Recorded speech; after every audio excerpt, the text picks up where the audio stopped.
My name is Russell Hayes, and I'm 63 years old. I drove a long-haul rig for 38 years before my knees finally told me they were done. Now I run a small repair shop out of the same garage my father built in 1971, tucked behind a row of pecan trees off Highway 49 in Hattiesburg, Mississippi. I never went to college. I never owned a suit until I was 52. And even then it was a hand-me-down from my brother-in-law. But I raised 2 boys on what those 18 wheels brought home, and I never missed a mortgage payment, not once. My father, Earl Hayes, is 81 years old. He spent 46 years working as a brick mason. His hands look like they were carved out of red clay, all cracked and stained and stiff at the knuckles. He smells like mortar dust and the Old Spice he's been wearing since Nixon was president. He still wakes up at 5 every morning, even now. Even with nothing to build, he still keeps his work boots by the back door, polished, like he might get the call any day. This is the story of what happened last fall, the weekend my younger boy Caleb got engaged, and what my daughter-in-law Madison said about my father in her kitchen on a Tuesday afternoon in October. I have to back up first. Let me tell you about my older boy, Marcus. Marcus is 36. He's an accountant up in Birmingham, married to a woman named Madison Whitfield. The Whitfields are old Birmingham money, the kind of people who have their own pew at the Episcopal Church and a lake house at Logan Martin. Madison's father is a retired cardiologist. Her mother sits on 3 different charity boards. When Marcus brought Madison home for the first time, my wife Linda, God rest her soul, she pulled me aside in the kitchen and whispered, "Russell, that girl's got teeth like a magazine ad. You think she knows we ain't got central air upstairs?" Linda passed in 2021. Breast cancer. She didn't get to see either of our boys married, and that's a wound that don't close. Marcus and Madison got hitched in 2022. Big affair at the Birmingham Country Club. My father came in his best suit, the navy one Linda picked out for him at JCPenney back in 2008. He sat at the family table and didn't say more than 10 words the whole night because he didn't know which fork to use and was too proud to ask. Madison's mother kept smiling at him the way you smile at a child who's wandered into the wrong room. I saw it. He saw it too. He just kept his hands folded in his lap and ate when food was put in front of him. After the wedding, Marcus and Madison moved into a house in Mountain Brook.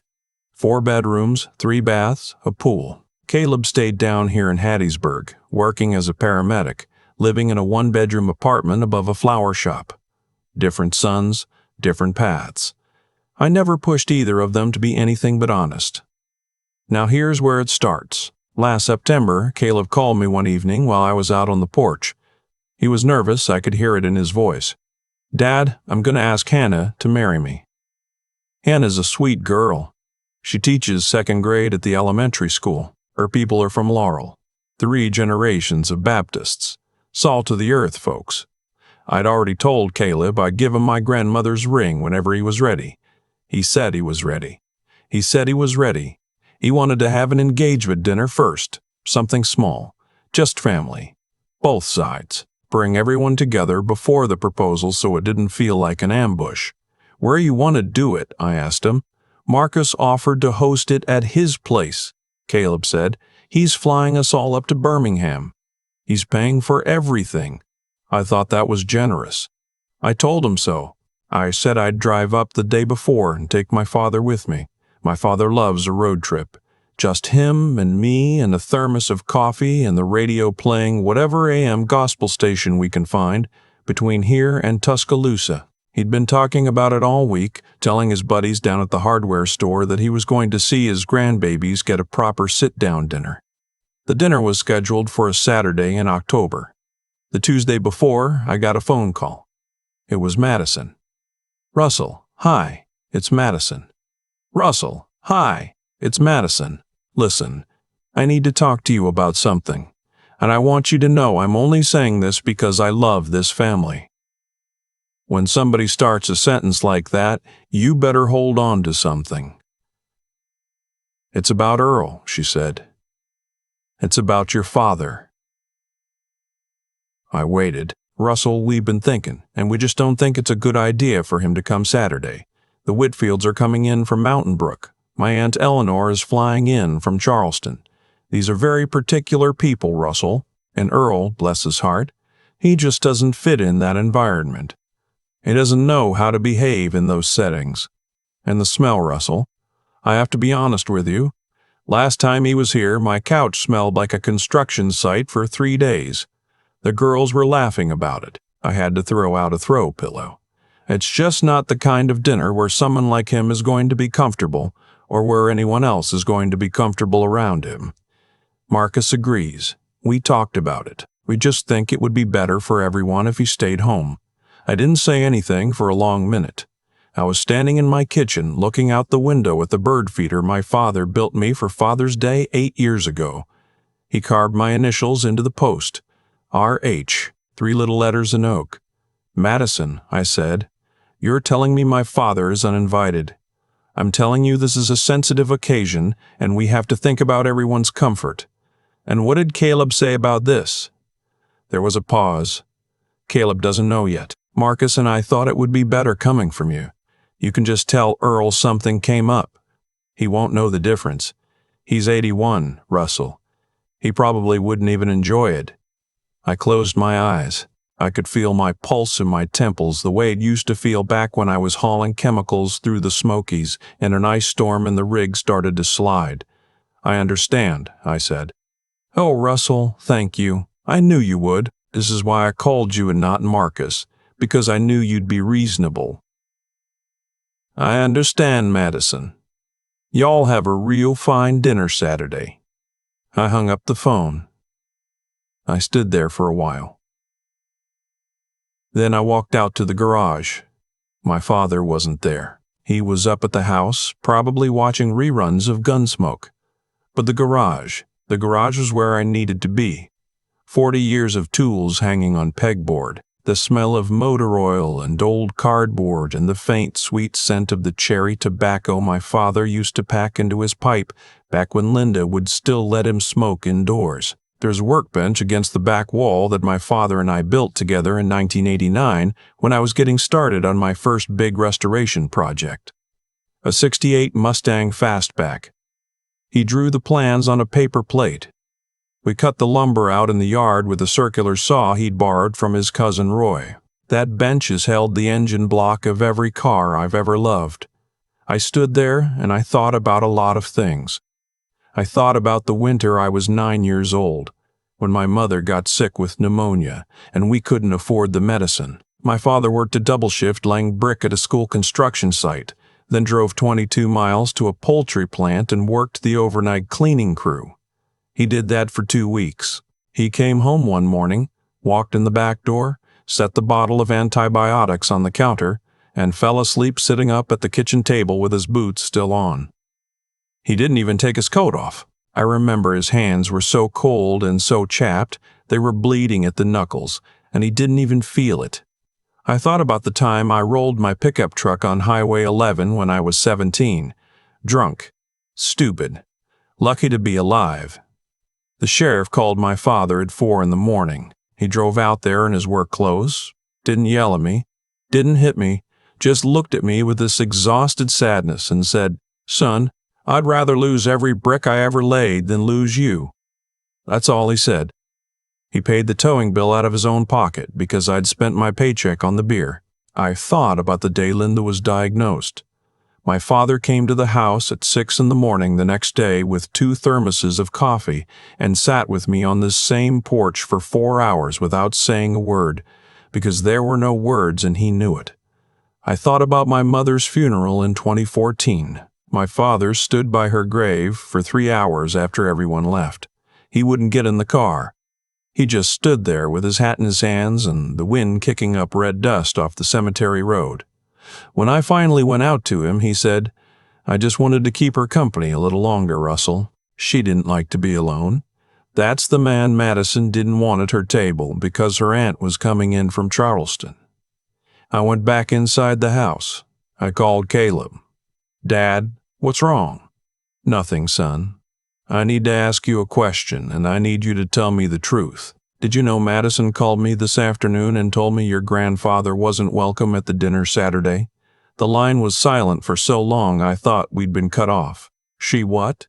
She called and told me he wouldn't fit in. She said the family had decided. She said your brother agreed. Dad, I swear to God I didn't know about this. I swear it. Grandpa is the whole reason I wanted to do this dinner in the first place. He's the one who taught me how to tie a tie. He was the one who taught me it in my first job interview. Why would I, Dad? No. No. He was crying. My boy was crying on the phone. Calm down, son. I'm not blaming you. I'm telling you what happened. I'm gonna call Marcus right now. No, you ain't. You ain't gonna do a thing. You're gonna come home this weekend like we planned. You're gonna let me handle it. Dad, Caleb, trust me, bring Hannah. Drive down Friday night. We're gonna have that engagement dinner. Just not in Birmingham. I hung up and sat at the kitchen table for a long time just thinking. Then I got out a notepad and I started making a list. The next morning I drove down to the Piggly Wiggly and I bought a turkey. 22 pounds. I bought sweet potatoes and collard greens and a ham hock. I bought cornbread mix and pecans for the pie. I bought a bottle of cheap champagne and a bottle of sweet tea, because Hannah doesn't drink. I bought candles. I bought a tablecloth, a real one, white linen, the kind Linda used to put out for Easter. Then I drove over to my brother Wendell's house and asked if I could borrow his big folding table and a dozen chairs. What's the occasion? He asked. Caleb's engagement dinner. Daddy's hosting. Daddy's hosting. Daddy's hosting. Wendell didn't ask any more questions. He just nodded and started loading chairs into the back of my pickup. I called my sister Roxanne and told her to bring her green bean casserole and her 2 kids. I called my cousin Purnell, the one who plays guitar at the Methodist church, and asked him to come over Saturday evening and play a few songs. I called Hannah's parents in Laurel and invited them too, told them what was going on, told them that dinner was moving to my house. Hannah's father, a man named Robert, he said, "Russell, we'd be honored. We were a little nervous about that country club business anyway." I called the old men my father plays dominoes with on Sunday afternoons. 4 of them, all widowers, all in their 70s and 80s. I told them to come hungry. I didn't tell my father any of it. Friday afternoon, my father came over to the house to help me wash my truck for the trip up to Birmingham. He was wearing the navy suit jacket on a hanger over his arm, fresh from the cleaners. He held it up and said, "Russell, you reckon this still fits? I lost a little weight this year."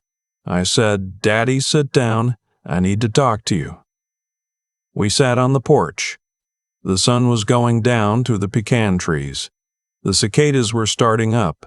I told him everything. I told him exactly what Madison had said. I didn't dress it up. He deserved the truth. He listened without interrupting. When I was done, he sat for a long time, looking out at the yard. Then he took a deep breath and let it out slow. "Russell," he said, "your mama used to say there's 2 kinds of dirt. Honest dirt and shameful dirt. The kind that gets on your hands from working is honest. The kind that gets on your soul from being cruel, that's the other kind. I'll take my hands over Madison's soul any day." He paused. "But it still hurts, son." "I know it does, Daddy. It hurts more than I want to admit." "I know." He wiped his eye with the back of his hand. Then he straightened up. "What do we do?" "You don't do nothing," I said. "You go home tonight, you get a good night's sleep, and tomorrow you come over here at 5 o'clock wearing whatever you want. Wear your work boots if you feel like it. We're having a dinner." "What kind of dinner?" "The right kind." Saturday came. Caleb and Hannah drove in Friday night and slept in his old bedroom. I told Caleb to keep his phone off and not to answer Marcus. I knew Marcus would be calling, wondering where his brother was, wondering why the flight tickets hadn't been used. Let him wonder. By 4:30, my house smelled like heaven. The turkey was resting on the counter. Roxanne was in the kitchen mashing potatoes with her grandmother's old wooden masher. Hannah was setting the table with Linda's good china, the one with the little blue flowers. Cousin Purnell was tuning up his guitar on the porch. The old Domino's men, Mr. Hollis and Mr. Beauregard and Mr. Dewey and Mr. Otis. They showed up early in clean shirts and brought a peach cobbler that Mr. Otis's late wife's sister had baked that morning. At 5 o'clock, my father walked through the front door. He had on a clean flannel shirt, his good jeans, and his work boots. He'd combed his white hair back with water. He looked around the room. Roxanne's kids ran up and hugged his legs. Hannah came over and kissed his cheek and told him she was happy to finally meet the man Caleb talked about every single day. Mr. Hollis hollered from across the room, "Earl, sit down, you old goat, your seat's at the head of the table." My father looked at me. His eyes filled up. "The head of the table," he said. "The head of the table," I said. "Where else?" We sat down to eat at 6. There were 16 of us crammed around tables. I'd pushed together end to end, to the living room and into the living room and into the living room. There were children sitting on phone books to reach their plates. There were old men wiping their eyes with paper napkins. There was Caleb, my boy, holding Hannah's hand under the table. Before we ate, I stood up. "Caleb," I said, "you wanted an engagement dinner. So tonight, in front of everyone who matters, in front of your family and Hannah's family and the men who've known your grandfather for 50 years, I want you to do what you came home to do." Caleb stood up. His hands were shaking a little. He turned to Hannah, got down on one knee right there next to the gravy boat, and he asked her. She said yes before he finished the question. Everybody cheered. Mr. Otis blew his nose so loud, Roxanne's youngest started laughing. Cousin Purnell launched into a rendition of Amazing Grace on his guitar, and his mother was crying. And his father shook my hand so hard he nearly broke it. And then I asked my father to say grace. My father stood up at the head of that table. He cleared his throat. He folded his old cracked hands in front of him. "Lord," he said, "thank you for this food and thank you for these people. Thank you for my boy Russell, who's been a better son than I ever deserved. Thank you for my grandson Caleb, who's about to marry a fine young woman from a fine family. Thank you for Hannah, who's already got more sense than most folks twice her age. Thank you for the friends in this room who've held me up through more hard years than I can count. Thank you for the wife I had for 51 years and the daughter-in-law I had for 2 years before she went on home. We ate good food at this table tonight, Lord, but the real meal is the people. Bless this house, bless these hands. Amen." I have heard a lot of prayers in my life. I never heard one better. We ate, we laughed. Purnell played until his fingers hurt. The old men told stories about my father from back when he was 25 and still wild. The time he'd built a chimney for a widow lady who couldn't pay him and refused to take the dollar she tried to give him. The time he carried a hod of bricks up 4 stories of scaffolding because the kid who was supposed to do it had been called home for a family emergency. Hannah's parents listened with their mouths open. Hannah's father, Robert, leaned over to me at one point and said, "Russell, I want you to know something. My daughter's marrying into the right family." It was around 8:30 when my phone started ringing. Marcus, then Madison, then Marcus again. I let it go to voicemail twice. The third time, I stepped out onto the porch and answered. "Dad, where are you? Where's Caleb? We've been waiting 2 hours. The caterer is asking questions. Madison's father is here. What is going on?" I let him finish. "Marcus," I said, "we had the engagement dinner here at the house tonight. Your grandfather hosted. Caleb proposed to Hannah at the head of the table. She said yes. There's a piece of pecan pie left if you want to drive down tomorrow and have some." Silence. "Dad, son, your wife called me Tuesday and told me your grandfather wasn't welcome at the dinner she was hosting. She said you agreed. Now, I don't know if you agreed or not, and right now, I don't much care to find out. What I care about is that the man who put food on our table for 50 years, the man who taught you to swing a hammer and ride a bike and stand up straight, that man got told he smelled too much like work to sit at a table in the family he built. So I built him a different table, and it turned out to be the better one. I could hear him breathing. Dad, I didn't know what she was saying to you. I didn't know she'd called you. She told me you said Grandpa wasn't feeling up to the trip. Well, now you know. Dad, I'm so sorry. I ain't the one needs the apology, son. What can I do? I thought about it. I looked back through the screen door at my father, sitting at the head of the table, listening to Mr. Jargme Hollis tell a story I'd heard him tell 100 times, laughing like he was hearing it new. "Marcus, you come down here next weekend. Just you. Not Madison, not yet. You come down here and you sit with your grandfather in his barrage and you ask him about his life. You sit there until he's done talking. You don't check your phone. You don't look at your watch. You let that man tell you who he is, in his own words, while there's still time. And then we'll see about Madison."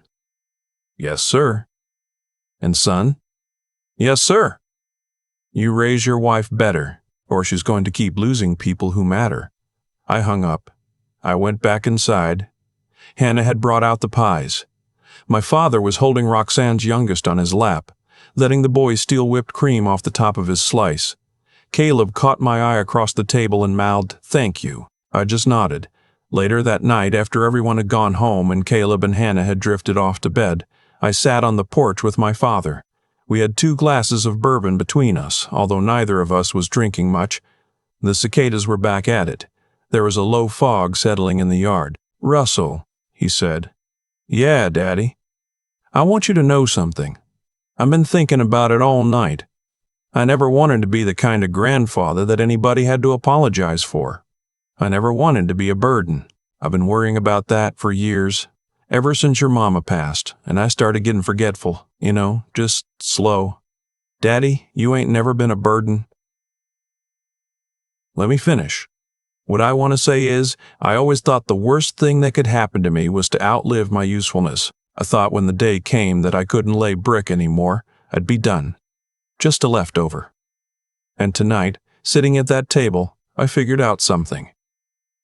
I ain't no leftover. I'm the foundation. You hear me, son? I'm the foundation. You hear me, son? I'm the foundation. And that's what a foundation does. It holds up everything else. He took a small sip of his bourbon. "Your boy did good tonight. He's going to be a good husband. You did good raising him. Linda raised him. You raised him too. Don't sell yourself short. You always done that." We sat for a while in the dark. "Daddy?" "Yes, son?"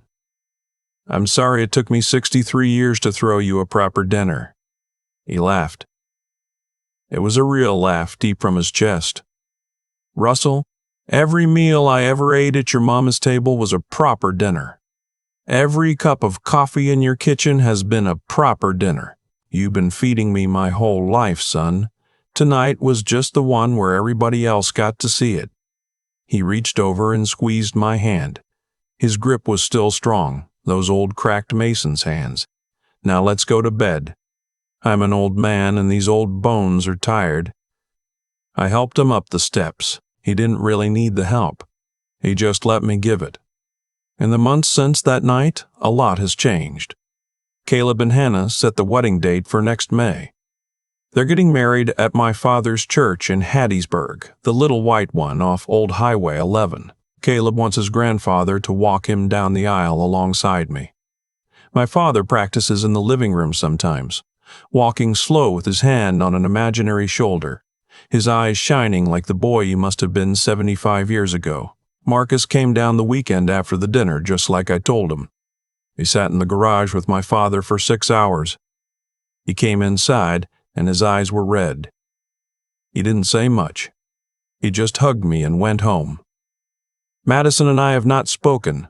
Marcus tells me they are in counseling. He tells me she has things to work through, that she came from a family that taught her to be ashamed of certain kinds of people, and she is trying to learn a different way of seeing the world. I told him I would believe it when I saw it. I'm not a vindictive man, but I am a careful one, and my father's dignity is not something I'm going to risk again on somebody's good intentions. If she ever sits at my table, it will be because she has earned it, not because she has condescended to it. I have thought a lot about why this hit me so hard, why I couldn't just laugh it off, the way I've laughed off other slights over the years. I think it's because we live in a country now where a lot of folks have forgotten what it took to build the houses they live in. They forgot whose hands cut the lumber and poured the concrete and laid the brick. They got 2 generations away from a calloused palm and started thinking calloused palms were something to apologize for. My father is not somebody to apologize for. My father is not somebody to apologize to. If you're watching this and you've got a parent who worked with their hands, or who never went past high school but somehow put you through college, or who never owned a suit until they were 60, I want you to do something. I want you to pick up the phone tonight. Don't text, call, and I want you to say thank you. Just thank you. You don't have to explain. They'll know what you mean. Because here's what I have learned in 63 years on this earth. The hands that smell like grease and mortar and motor oil and sawdust are the hands that built every good thing in your life. The fancy people who sneer at those hands are sitting on furniture, those hands made possible. They are eating off plates, those hands paid for. They are sleeping under roofs those hands held up. A good father is not a smell to be hidden. A good father is a foundation, and a foundation does not belong in the basement of your shame. A foundation belongs at the head of the table. My name is Russell Hayes. I live in Hattiesburg, Mississippi. My father is Earl Hayes, and he is the finest man I have ever known. And the next dinner I host, he'll be sitting right where he sat that October night, at the head of my table, in his work boots, smelling like home. I have been turning that October night over in my mind for months now, and the more I sit with it, the more I see how clean the line of cause and effect really was. Madison made a choice on a Tuesday afternoon to call my father a smell instead of a man. She thought she was protecting her dinner party. What she was actually doing was lighting a match in a dry field. Every cruel word a person speaks has a cost, and the cost is almost never paid by the person who spoke it. Madison did not lose my father that night. She lost her place at my table. She lost the easy welcome she used to walk into. She lost the trust of her own husband. And she did all of that to herself, with one phone call, because she could not see past the dust on a man's hands. I think about my father standing in his work boots in my living room, 81 years old, his eyes shining when I said the head of the table was his. And I think about how close I came to letting him stay home in his recliner that night, alone, while strangers in another state ate a catered meal and toasted my son's engagement without him. The only reason I did not let that happen is that something in me, some old steady thing my own daddy planted there 60 years ago, refused to bend. That is what I want any son or daughter watching this to understand. Doing right by the people who raised you is not a feeling. It is a decision, and you have to make it on purpose, sometimes against your own marriage, sometimes against your own comfort. Caleb almost lost his grandfather from his engagement night because of one woman's pride. He did not lose him because somebody in the family was willing to be uncomfortable, willing to make calls, willing to roast a turkey on 4 days' notice, willing to look his own daughter-in-law in the eye later and say no. That price is too high. There is a kind of strength that is loud, and there is a kind that is quiet, and the quiet kind is the only one that ever changes a family. I did not yell at Madison. I did not curse her. I built a different table and let the difference speak for itself. That is the lesson I keep coming back to. You do not have to outshout cruelty. You only have to outlast it with something better. My father is not a smell. My father is a foundation, and a man who treats his foundation with shame is going to fall through his own floor sooner or later. So while you still can, while they are still breathing, set a plate for the people whose hands built your life. Put them at the head of the table. Let them say grace. Let them know